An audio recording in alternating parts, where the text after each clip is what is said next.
Salut à tous, c'est Yerlik. Aujourd'hui, on se retrouve pour une nouvelle review. Cette fois-ci d'une figurine third party slash bootleg slash contrefaçon d'une figurine Dragon Ball. Ce qu'on va voir aujourd'hui, ça va être justement ce qu'on appelle le Vitoforge 01A et Nut 01A, qui n'est qu'une contrefaçon d'une figurine de Goku Black.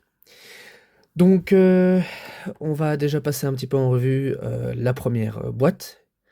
Et ensuite, les deux autres boîtes, je vous rassure, aucune des boîtes ne sont vraiment importantes, donc on va très vite passer ça en revue, et on va passer à la figurine. Donc là-dedans, va y avoir les visages, si je me trompe pas. Vous voyez, la boîte n'a rien d'extraordinaire. C'est juste une boîte de transport pour protéger la boîte en elle-même. Vous voyez, toujours rien de vraiment intéressant. Je vais ouvrir ces boîtes pour vous montrer le packaging et vous allez voir qu'on est vraiment sur un produit qui n'est pas du tout officiel. Alors voici la boîte qui fait office de packaging pour cette figurine. Vous voyez, ça ressemble pas du tout à du Dragon Ball, ou du moins vaguement. Vous avez un nom Cranian Reaper, pourquoi pas, Vitoforge 01A. Il existe deux versions, 01B si je ne me trompe pas, et 01A. Et le 01A, je crois que c'est une différence de couleur au niveau du gui, donc on verra ça. Et là, on a une fois encore Note 01A. Alors, je ferais bien une blague pour les anglophones, hein. Note, hahaha. Et vous voyez, la boîte, il n'y a rien de spécial non plus. Ça, ça casse pas trois pattes à un canard. Pareil ici. Donc, on va passer à ce qu'il y a dans les blisters. Alors du coup, voici les blisters. Donc on en a deux, évidemment. Nous avons d'un côté la figurine et de l'autre côté les visages. Et on avait ceci en plus qui vient pour la figurine. Vous noterez mon manque d'enthousiasme. C'est normal en fait. Il y a plusieurs reviews qui ont paru de cette figurine. Et bon nombre des reviews n'étaient pas trop positives. Donc de mon côté, je vais essayer de voir si la figurine est vraiment à ce point-là catastrophique, ou si je vais quand même l'apprécier ou pas. Alors, il y a cet élément-là qui est la faux que Goku Black normalement peut utiliser. Alors, premier problème que je dirais, c'est que bah, la faux, elle est rouge au lieu d'être rose. Et jamais la faux que Goku Black utilise n'est rouge. Donc déjà là, c'est un premier problème. Après, je vais voir si je peux peut-être pas changer la couleur moi-même. Mais je sens que ça va être un petit peu compliqué. Alors du coup, je vais sortir le corps du blister. Et on verra ensuite si mettre les têtes sur le corps est facile ou pas. Alors, on a combien de mains qui sont avec ce Goku Black? Du moins, on a combien de paires de mains? 1, 2, 3, 4, 5, 6. 7 paires de mains avec celles qui sont incluses avec le personnage, et une dernière main ici qui va servir soit pour faire le déplacement instantané, soit le fameux alors c'est quoi, c'est main gauche ou main droite? J'ai l'impression que c'est la main gauche, donc non. Bah, ce sera le déplacement instantané du coup. Parce que normalement, quand tu utilises ses deux doigts, normalement c'est avec la main droite. Et c'est le fameux moment où il dit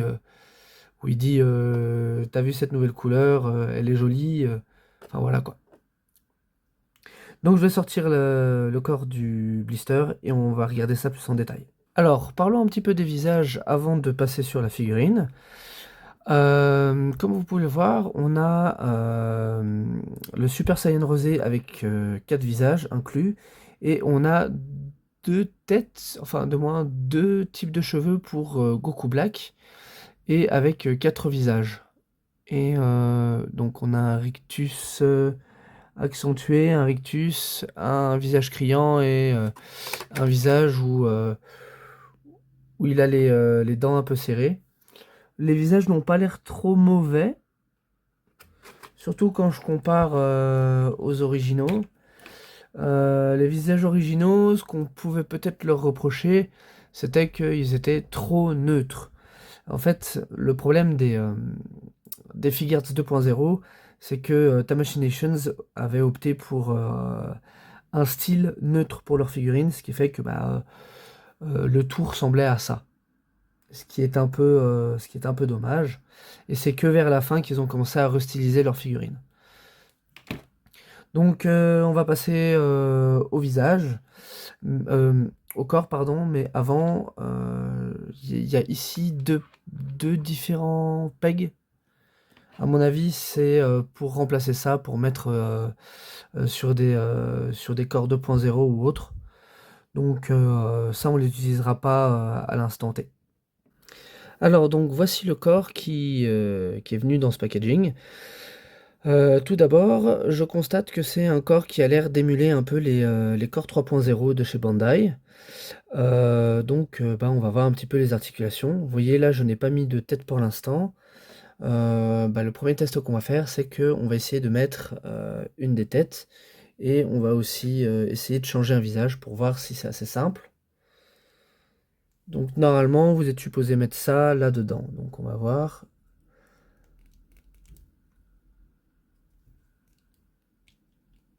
Vous voyez déjà. Ok, bon, j'ai réussi à mettre la tête sans problème. On va voir si on peut changer les visages sans trop de soucis. Hop.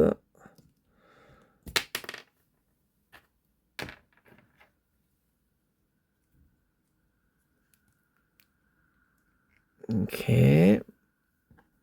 Donc visiblement, pour mettre les visages, il n'y a pas trop de problème. On va voir si la figurine a le même syndrome que les Sage Figuarts originales, officielles. Visiblement non. Bon du coup on va pouvoir commencer par les articulations du haut du corps. Tilt à gauche, tilt à droite sans problème. Le personnage peut regarder à gauche sans souci, regarder à droite. Il a une très bonne amplitude de mouvement pour rentrer son menton dans son torse. Et il peut regarder en haut comme ça. Ok.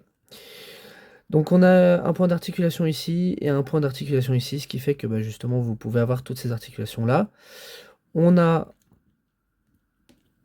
un très bon T-pose. On a une articulation ici, une rotation qui est plutôt bonne et assez rigide. Bonne articulation ici aussi. On a un butterfly joint à l'intérieur, mais qui va être un petit peu compliqué à utiliser au vu du gi que l'on a. Et à mon avis, c'est pour ça qu'ils ont proposé un autre gi. Vous voyez, il y a un cut ici. Après, je ne sais absolument pas si je vais pouvoir le mettre. Je ne testerai pas pour le moment. Donc, on a un autre point d'articulation au niveau du bassin. On va passer au bas du corps. Donc, on a deux articulations, une là et une là. On a la possibilité d'avoir une rotation au niveau de la cuisse, qui est plutôt bonne. Voyons voir si à droite ça marche. Ouais, c'est plutôt bon aussi. Alors, il peut faire un kick de cette manière-là. Et il peut faire un grand écart. Alors, la chose que je constate, cela étant, c'est que la figurine est vachement leste. Donc ça, c'est un problème. Ici, il va falloir raffermir avec du kiki fixed joint ou ce genre de choses. On a une double articulation ici, enfin une double jointure ici, très bonne. Bon, après, je trouve qu'esthétiquement, c'est moche. Pas de bootcut, mais on a un pivot ici, qui est plutôt pas mal, et un toe joint qui, bon, ouais, ok. Alors, je vais vous expliquer un peu le manque d'enthousiasme, hein, je vous l'ai plus ou moins dit. Mais là, du coup, mon avis sur la figurine change un petit peu. Au départ, je pensais que j'allais totalement atomiser la figurine, la défoncer, vous dire que c'était de la merde et autres. Et au final, en tant que telle, non. La figurine n'est pas mauvaise. Cela étant, il y a encore une articulation que nous n'avons pas regardée, qui sont les ball joints ici. On va voir si le changement des mains se fait facilement et sans casse. Nickel. Le point s'enlève correctement. Donc on va mettre cette main-là pour mettre la faux. La faux est ici. Vous voyez que comme ça ne passera pas, hein. Donc à mon avis, ce qu'il va falloir faire... Voilà. Ouh. Hop. On va dire que c'est suffisant.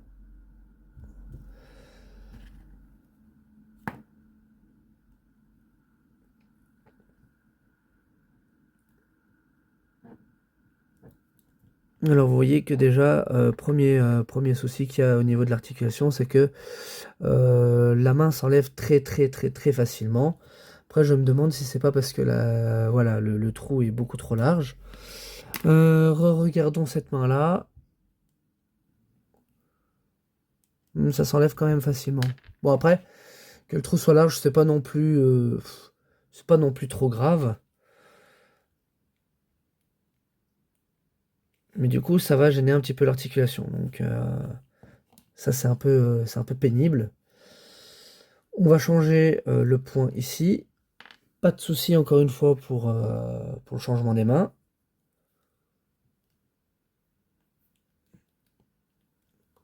Cette main-là m'a l'air d'être un peu plus stable. Donc c'est parti, on va essayer de faire une petite pause, hein, rapidement. À savoir que normalement, Goku Black, quand il est dans cette forme-là, n'utilise pas la faux. Bah, j'ai décidé de l'utiliser parce que pourquoi pas, hein. Mais oui, du coup, non, il a une bonne stabilité malgré le fait qu'il soit un peu leste. Franchement, je suis agréablement surpris. Maintenant, je vais changer la tête et on va mettre celle du Super Saiyan Rosé. Et va falloir qu'on parle un peu de ces visages-là. Et du coup aussi de l'aspect esthétique de la figurine. Parce que la figurine en elle-même a un aspect esthétique un petit peu étrange.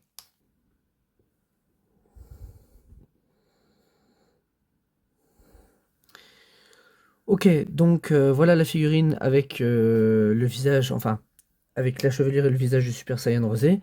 J'en ai profité aussi pour mettre ça. Alors, honnêtement, je comprends encore pas pourquoi ils ont utilisé du rouge. Et en plus, cette partie-là est super lourde, ce qui fait que ça vous fait perdre un petit peu de... comment dire? Ça vous fait perdre un petit peu de stabilité sur la figurine. Après, vous voyez, hop, je vais remettre un point normal.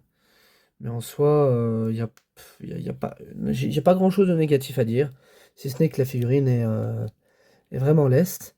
Après, la question qu'on peut se poser, c'est est-ce que ces têtes, parce que je trouve qu'elles sont très jolies, ces têtes, mais elles sont très stylisées. Alors, c'est un peu compliqué, parce que soit on a un truc qui est hyper neutre, comme là, on va zoomer un peu.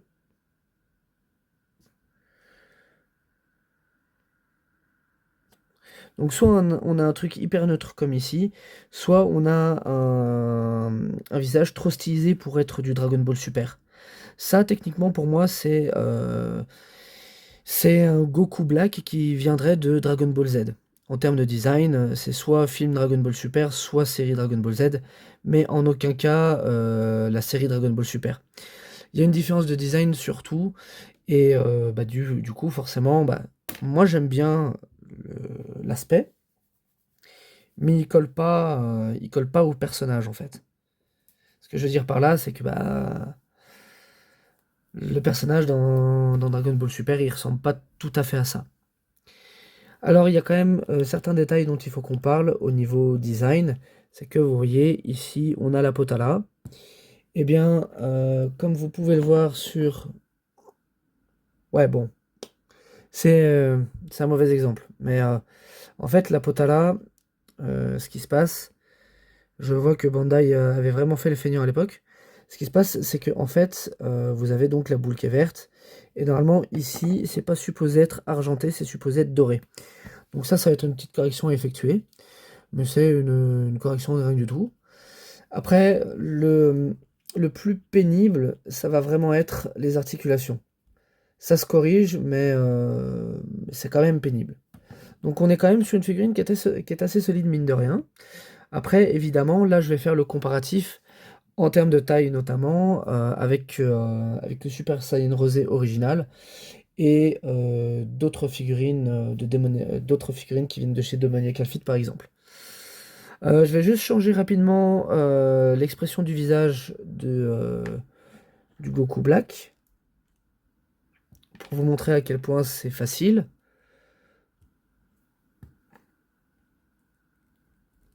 Donc voilà la nouvelle expression du visage. Je reconnais bien Goku là-dedans.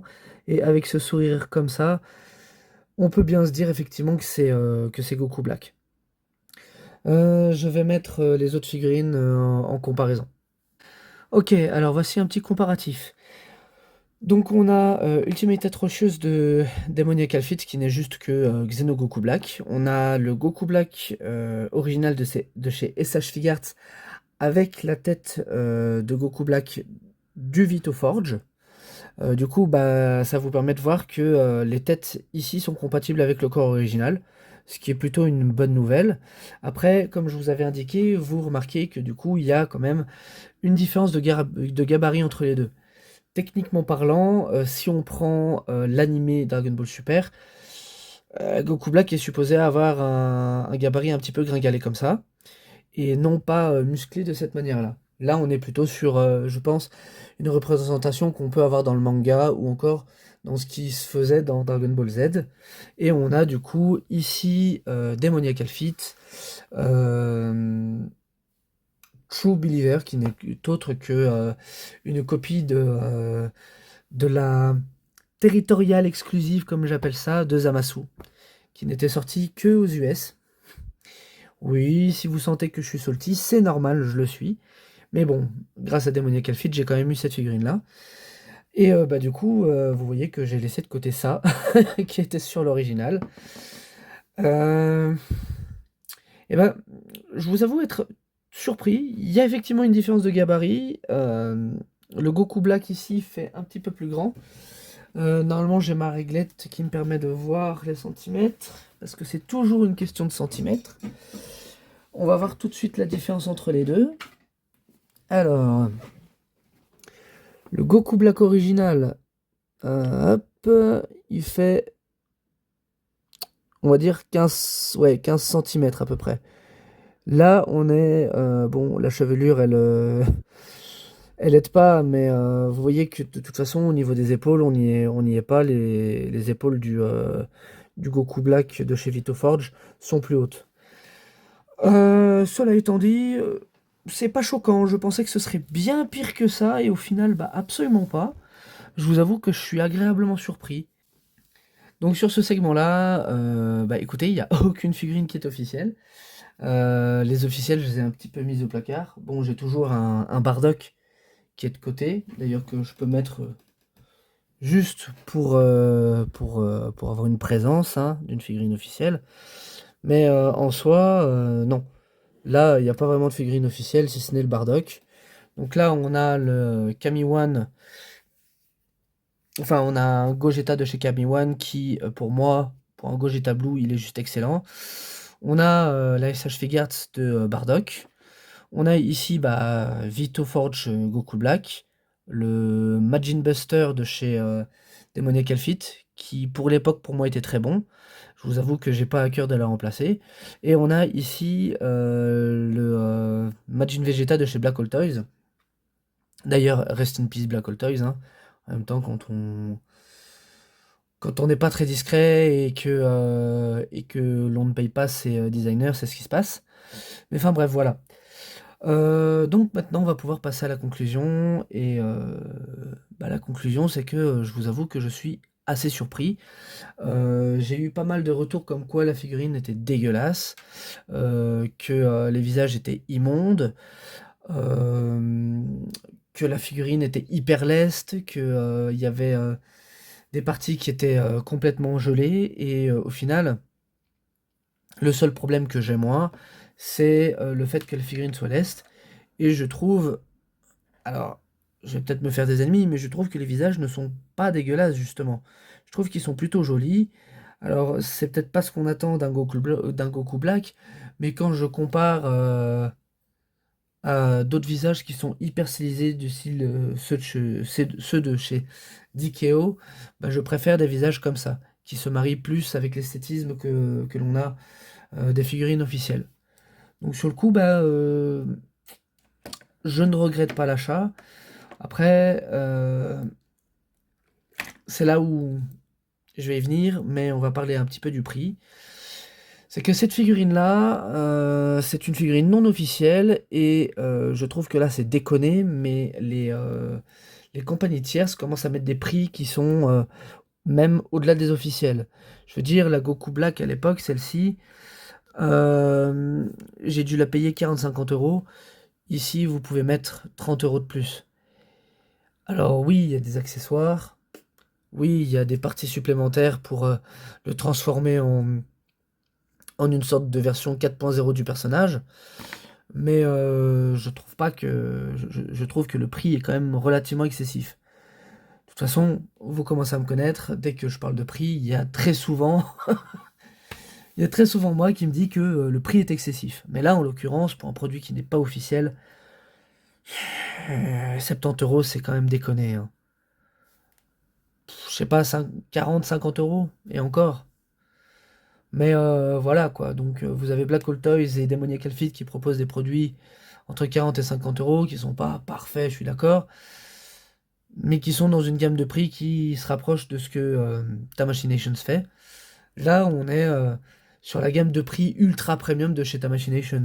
C'est-à-dire que ça va être les fameux Tamashinations exclusives ou autres. Alors que, je le répète, on est sur une figurine non officielle. Donc c'est peut-être la seule chose qui me refroidit un peu. Mais sachez que malgré tout, cette figurine-là, bah, au final, je l'aime bien et elle va terminer dans mon display. Elle va terminer dans mon display. Et effectivement, bah, cette figurine-là, il serait peut-être temps que Tamashinations la revisite ou en fasse une version 3.0, 4.0 avec des articulations moins moches. Je pensais pas dire ça à un moment donné, mais le corps 2.0 avec cette articulation-là, c'est c'est un peu laid. Je m'y attendais pas, mais ouais, le 2.0 est mort. Il faut changer par du 3.0 ou le 4.0 de chez Bandai. Enfin voilà. En tout cas, j'espère que... Ah oui, avant de vous quitter, je voulais juste vous montrer un truc. Je sais pas si j'ai corrigé le problème, mais pour vous dire que comme quoi les problèmes de fiabilité, c'est pas que sur les bootlegs. Voilà, ça c'est une officielle, hein. C'est une originale. Comme quoi, c'est pas que sur les non officiels qu'on a des soucis, donc voilà. Eh bien écoutez, en tout cas, j'espère que cette review aura été intéressante pour vous. Si vous avez des axes d'amélioration, encore une fois, n'hésitez pas à me le dire en commentaire. Si l'activité de cette chaîne vous intéresse, n'hésitez pas à vous abonner. Et je vous dis à la prochaine. Ciao, ciao.